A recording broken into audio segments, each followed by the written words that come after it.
வணக்கம். ஆகாஷவாணி.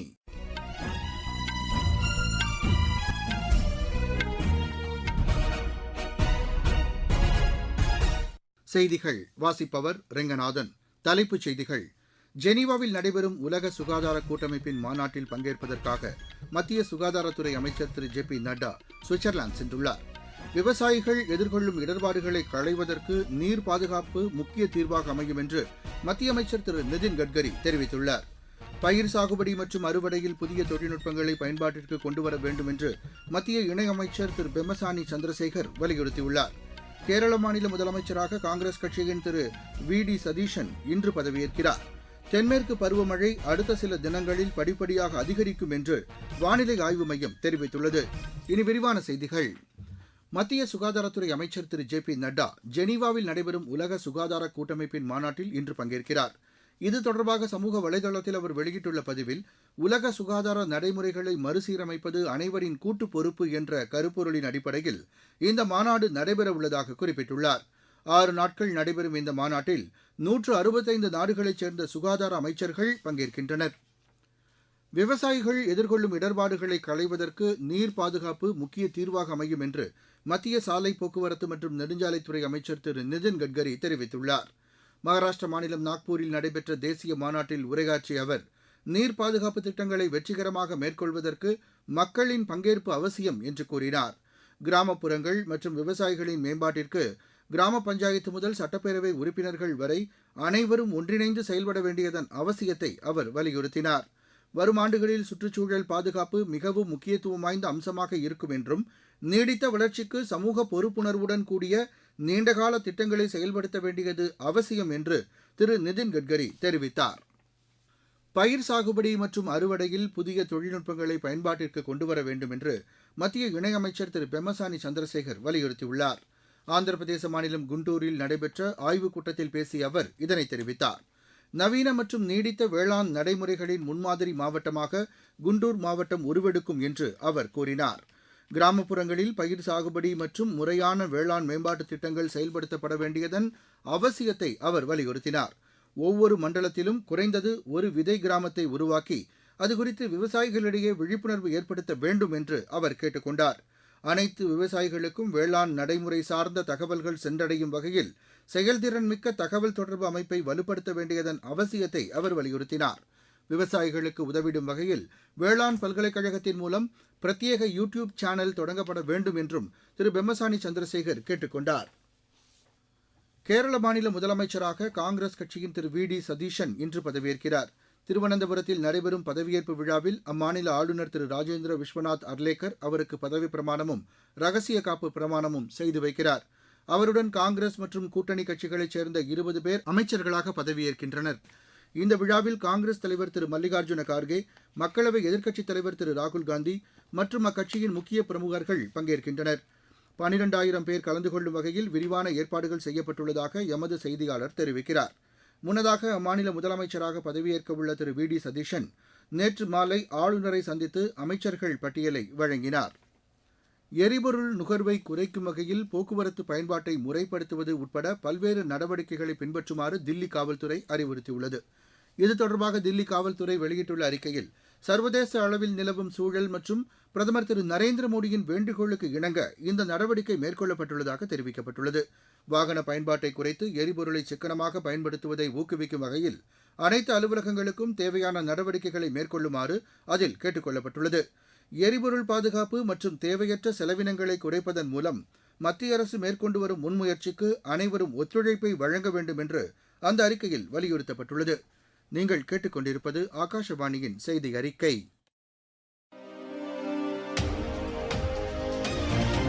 ஊரக வளர்ச்சிக்கான புதிய அத்தியாயம். வளர்ச்சியடைந்த இந்தியாவிற்கான ஊரக வேலைவாய்ப்பு உறுதி மற்றும் வாழ்வாதார சட்டம் ஜூலை மாதம் 1ஆம் தேதி முதல் செயல்பாட்டுக்கு வருகிறது. இந்த சட்டம் வருடத்திற்கு 125 நாட்கள் வேலையை உறுதி செய்கிறது. இதில் வாரந்தோறும் ஊதியம் வழங்கப்படுவது கட்டாயமாக்கப்பட்டுள்ளது. பணி முடிந்த 15 நாட்களுக்குள் ஊதியம் வழங்குவதை உறுதி செய்வதற்கான அம்சங்களும் இதில் இடம்பெற்றுள்ளன. ஊதியம் காலதாமதமாக வழங்கப்பட்டால் அதற்கான இழப்பீட்டுத் தொகைக்கும் இதில் வகை செய்யப்பட்டுள்ளது. வளர்ச்சியடைந்த இந்தியாவிற்கான பயணத்தில் மோடி அரசு தொடரும் சீர்திருத்த நடவடிக்கைகள்.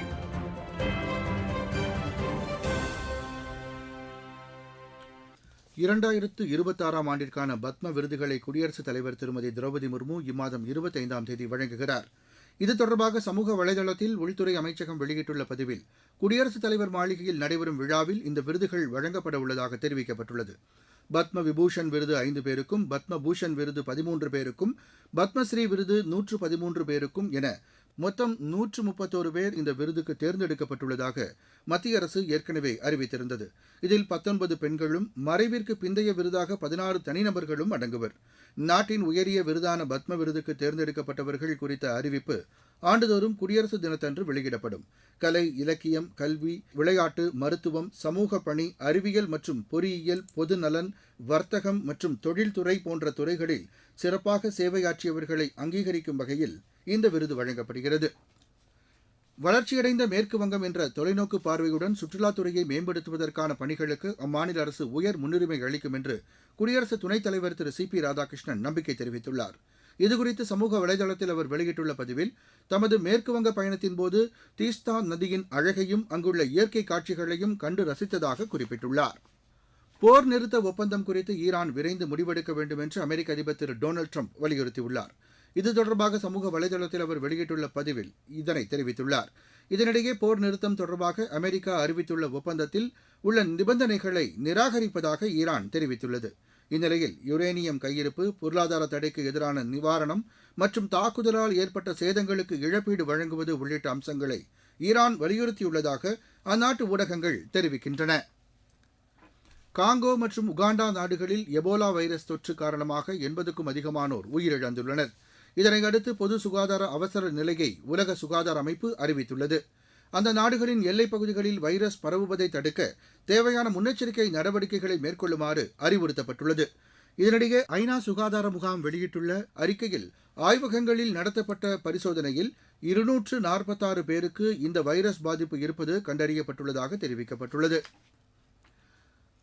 தென்மேற்கு பருவமழை அடுத்த சில நாட்களில் படிப்படியாக அதிகரிக்கும் என்று வானிலை ஆய்வு மையம் தெரிவித்துள்ளது. தென்கிழக்கு அரபிக்கடல், தென்மேற்கு மற்றும் தென்கிழக்கு வங்கக்கடல், அந்தமான் கடற்பகுதிகளில் அடுத்த 2-3 நாட்களில் இதற்கான சாதகமான சூழல் நிலவக்கூடும் என்று அந்த மையம் கூறியுள்ளது. இந்நிலையில் கர்நாடகா, சத்தீஸ்கட், மேற்கு வங்கம், ஜார்க்கண்ட், ஒடிசா, ஆந்திர பிரதேசம் உள்ளிட்ட மாநிலங்களில் ஒரு சில பகுதிகளில் இன்று இடி மின்னலுடன் கூடிய மழைக்கு வாய்ப்புள்ளதாக வானிலை மையம் தெரிவித்துள்ளது. அந்தமான் நிக்கோபார், கேரளம், மாஹே, தமிழ்நாடு, புதுச்சேரி, காரைக்கால் மற்றும் வடகிழக்கு இந்தியாவின் ஒரு சில பகுதிகளில் அடுத்த 2 நாட்களுக்கு கனமழைக்கு வாய்ப்புள்ளதாக வானிலை ஆய்வு மையம் கூறியுள்ளது. இதனிடையே மேற்கு உத்தரப்பிரதேசத்தில் இன்று கடும் வெப்பம் நிலவும் என்று அந்த மையம் தெரிவித்துள்ளது. தில்லி, ஹரியானா, சண்டிகர், மத்திய பிரதேசம், பஞ்சாப், ராஜஸ்தான், தெலங்கானா மற்றும் விதர்பா ஆகிய பகுதிகளில் அடுத்த 3 நாட்களுக்கு இதேபோன்ற சூழல் நிலவக்கூடும் என்றும் வானிலை மையம் கூறியுள்ளது. வடமேற்கு இந்தியாவில் அடுத்த 4 நாட்களுக்கு அதிகபட்ச வெப்பநிலை 3 முதல் 5 டிகிரி செல்சியஸ் வரை படிப்படியாக உயரக்கூடும் என்றும் வானிலை மையம் தெரிவித்துள்ளது. ஐஎஸ்எல் கால்பந்து போட்டியில் மோகன் பகான் அணி, ஈஸ்ட் பெங்கால் அணிகளுக்கு இடையேயான ஆட்டம் டிராவில் முடிந்தது. இரு அணிகளும் தலா ஒரு கோல் அடித்தன.